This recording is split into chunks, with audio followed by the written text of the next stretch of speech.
Hi friends, చూడండి today episode live. బేబాకి వెళ్ళిపోయింది కదా, సో అందుకని నిఖిల్ కుకింగ్ చేస్తున్నాడు. రైస్, నిమ్మకాయ పులిహోర చేశాడు.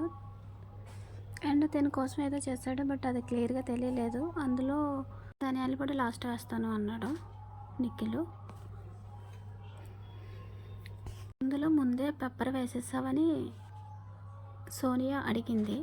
ముందే వేస్తారా పిచ్చి అని తిట్టింది నిఖిల్ని. నీకు బూతులు వస్తున్నాయి కదా అందా. లేదా నాకు బూతులు రావట్లేదని సోనియా చెప్తుంది. తను ఎలా సీరియల్లోకి వచ్చాను అని. తనకి ఫ్యూచర్ ప్లానింగ్స్ ఏమీ లేవని చెప్పింది.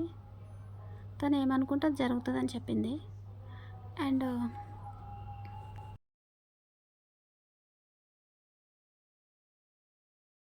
ఇక్కడ ఆదిత్య గారు థింక్లో ఉన్నారు, కొంచెం గేమ్ ఎలా ఆడాలని. చూడండి తను ఆలోచిస్తున్నారు. అండ్ ఇక్కడ యష్మినితో చెప్తున్నారు, స్ట్రిక్ట్గా ఉండాలి, రూల్స్ అని పాటించాలి, ఎవరు తప్పు చేసినా తప్పే అని యష్మిని అంటుంది. మనం రూల్స్ బ్రేక్ చేయకుండా రూల్స్ అని పాటించాలని ఇక్కడ డిస్కషన్ మాట్లాడుకుంటున్నారు.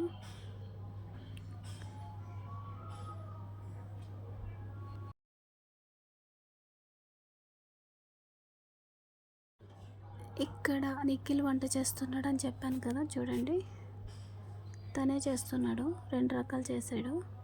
ఇక్కడ నబీల్ తన యూట్యూబ్ జర్నీ గురించి చెప్తున్నారు. 2 years వెయిట్ చేశారంటే యూట్యూబ్లోకి రావడానికి.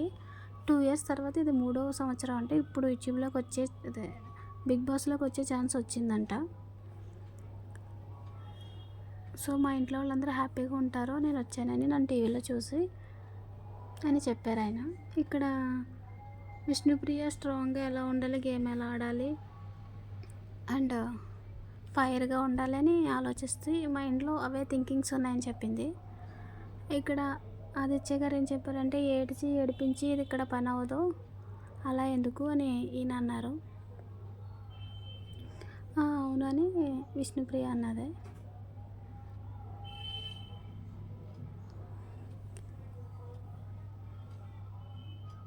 ఇక్కడ తను కాలేజీ డేస్ గురించి చెప్తుంది. చాలా పడ్డాను నేను, సఫరింగ్ అయ్యానని, ఇప్పుడే స్ట్రాంగ్ అయ్యానని.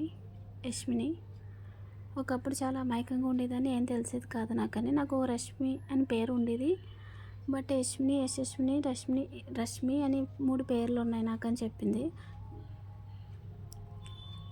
ఇక్కడ నిఖిల్ గారు వంట చేసి దాన్ని టేస్ట్ చూస్తున్నారు. చూడండి.